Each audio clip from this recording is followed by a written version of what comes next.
Boa tarde a todos. Meu nome é Carlos Alberto Dabos Maluf, sou professor titular da Faculdade de Direito da Universidade de São Paulo.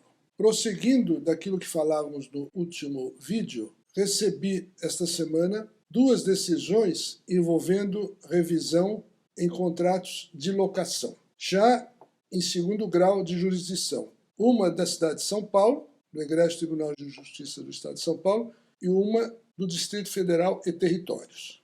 A primeira delas, do desembargador Costa Wagner, 34ª Câmara de Direito Privado de São Paulo, mantendo uma decisão de primeiro grau fixando em 50% o aluguel de uma casa de shows. Em apertada síntese, em primeiro grau, o juiz já havia fixado esse 50%. A casa de shows pediu uma redução de 70%, dizendo que não tinha mais eventos, então era impossível pagar o aluguel e propunha a redução de 70%. O juiz de primeiro grau fixou em 50%, entendendo que deveria haver a divisão do prejuízo. A casa de shows não se conformou, ingressou com agravo de instrumento e agora, no dia 15 de abril, o desembargador Costa Wagner, da 34ª Câmara de Direito Privado, confirmou a decisão de primeiro grau, mantendo o preço do aluguel em 50%, entendendo que haveria que haver a divisão desse aluguel entre proprietário e inquilino. A decisão do desembargador Costa Wagner foi uma decisão muito equilibrada e ele, no seu voto, conseguiu dizer tudo aquilo que nós pensamos. Foi muito feliz ele na argumentação e, se me permitirem, vou ler apenas 2 períodos desta lúcida decisão. Dizia o desembargador Costa Wagner: exemplifiquemos como um pai pagará a escola de seu filho se, em razão de ser profissional autônomo impedido que está de exercer suas atividades, não recebe remuneração há dias, e se esse pai for alguém que poupou durante toda a sua vida para adquirir um imóvel agora colocado em locação para com esse valor poder custear os estudos do filho, sem receber aluguel, como poderá pagar a escola? E prossegue o desembargador Wagner Costa. Como a escola, por sua vez, pagará seus funcionários, professores e cumprirá suas obrigações com fornecedores se passar a não receber os valores das mensalidades que seriam pagas por esses ou outros pais que, por várias outras razões, também não estão recebendo dinheiro? Como os professores e funcionários desta escola pagarão suas contas e respectivos aluguéis se não receberem o salário que lhes é devido pela instituição de ensino? O que deve fazer o judiciário? E continua o desembargador: autorizar que o inquilino não pague o aluguel? Dar um desconto no valor desse aluguel? Desconto de quanto? E depois? Autorizar que esse mesmo locador que vive do aluguel, que no exemplo não teria sido pago, ou pago com desconto por força de autorização judicial concedida ao inquilino, também possa não mais pagar a escola de seu filho, ou então pagar a instituição de ensino com o mesmo desconto que o judiciário concedeu no aluguel que recebeu? E depois, autorizar que a escola, que no exemplo não teria recebido as mensalidades por força de autorização judicial concedida aos pais, também não pague os salários dos seus professores, ou os remunere com os mesmos descontos que sofreu no recebimento das mensalidades. E, por fim, autorizar que os professores que, no exemplo, não teriam recebido seus salários ou os tenham recebido a menor, também possam pagar suas contas pessoais com igual redução? O que se quer demonstrar, e conclui o desembargador, com esse simples exercício de raciocínio, é que o círculo vicioso acima impede que se busque decisões que aparentemente atendam às necessidades de apenas um determinado setor da cadeia produtiva. Todos estamos interligados. Ao se conceder um benefício para uma ponta desta cadeia produtiva, se a questão não foi muito bem valorizada, poderemos estar causando grande estrago para a outra ponta. A sociedade precisará, o momento é difícil e não há soluções mágicas. A sociedade precisará entender que cada relação jurídica privada deverá, por primeiro, ser objeto de análise e discussão individual entre os partícipes do contrato. Então, os senhores estão vendo, desculpem se fiz uma leitura longa, para não deturpar aquilo que sabiamente disse o desembargador, foi muito feliz, repito, com toda a minha experiência profissional, de uma clareza solar que atinge a todos nós, brasileiros. E porque isso é uma pandemia mundial, universal. Saiu do controle. O governador de São Paulo já ampliou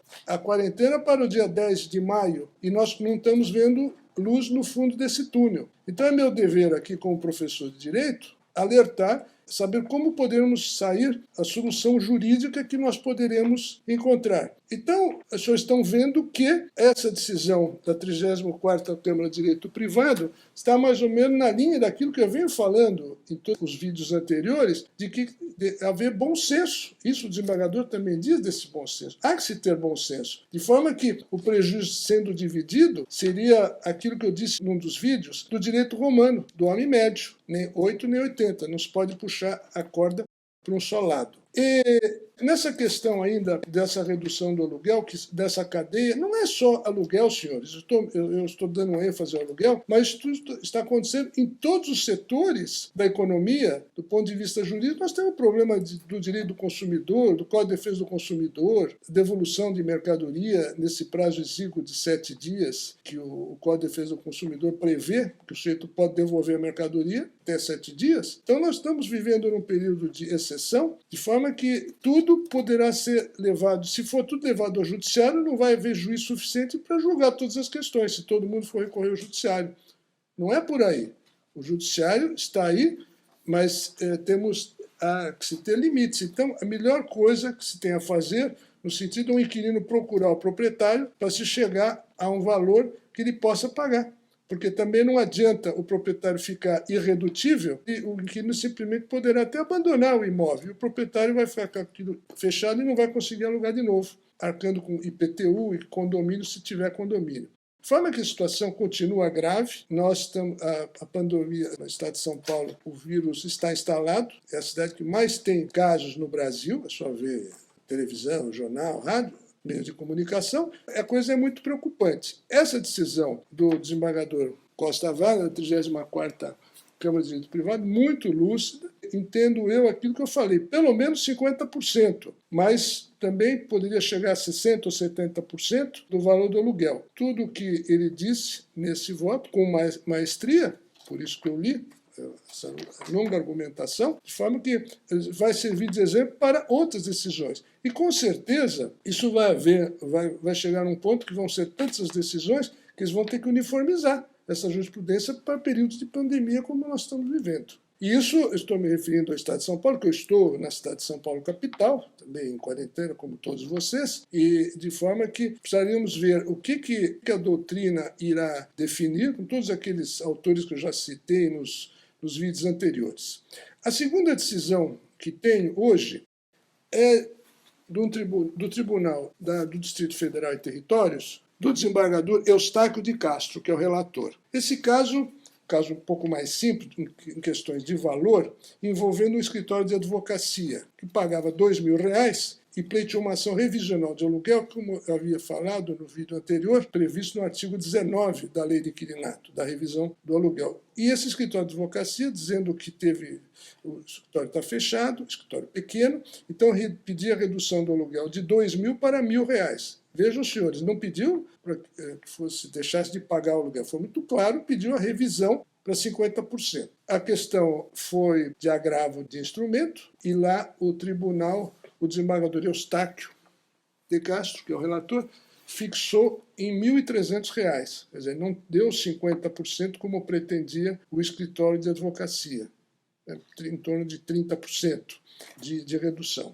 De forma que vocês estão vendo, outro estado, o Distrito Federal, Brasília, o Distrito Federal e Território, e o desembargador Eustáquio de Castro chegou a essa decisão. Essa decisão chegou às minhas mãos por intermédio da doutora Maria Conceição Angart. O que eu queria ainda continuar dizendo, vocês estão vendo que nós temos já essas decisões, uma de São Paulo e outra de Brasília. Chegou às minhas mãos outro dia também uma decisão já de outro estado, da Bahia, e quem me entregou essa decisão foi o ilustre advogado Valdir de Arruda Miranda Carneiro. E essa decisão de Salvador é uma decisão interessante, porque envolve um shopping center de Salvador. Nesse caso, como o shopping center está fechado, o juiz, aí é um juiz de primeiro grau de Salvador, aí ele entendeu que os inquilinos não precisariam pagar o aluguel, os aluguéis. Porque no shopping é diferente de loja de rua, muito embora as lojas de rua também estejam fechadas. Mas no shopping tem um aluguel fixo e depois tem uma parte que eles pagam quando se trata do aluguel, a participação nos lucros.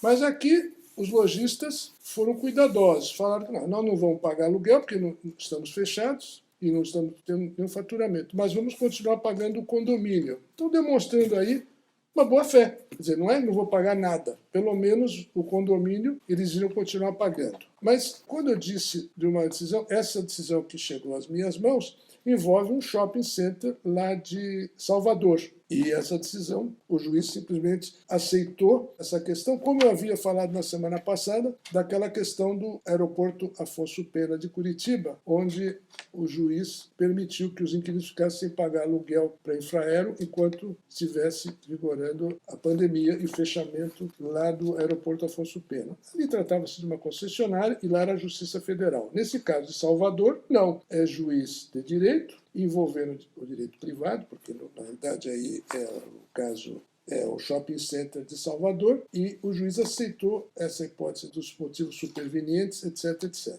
O que eu quero deixar bem claro aos senhores é que tudo aquilo que eu falei, todas essas decisões que eu trouxe aos senhores, tenho trazido, em nenhum momento o judiciário aceitou se deixasse de pagar o aluguel, com exceção desse caso de Salvador, o único caso, mas vocês estão vendo que a maior parte dos julgados tem fixado em pelo menos 50% do valor. Quer dizer, então posso dizer que a tendência brasileira, da jurisprudência dos estados, a tendência é aceitar dividir o prejuízo em 50%. Continuamos atentos nessa nossa pesquisa jurisprudencial e trazendo sempre novidades aos senhores para saber o que vai acontecer daqui para frente. Muito obrigado e uma boa tarde.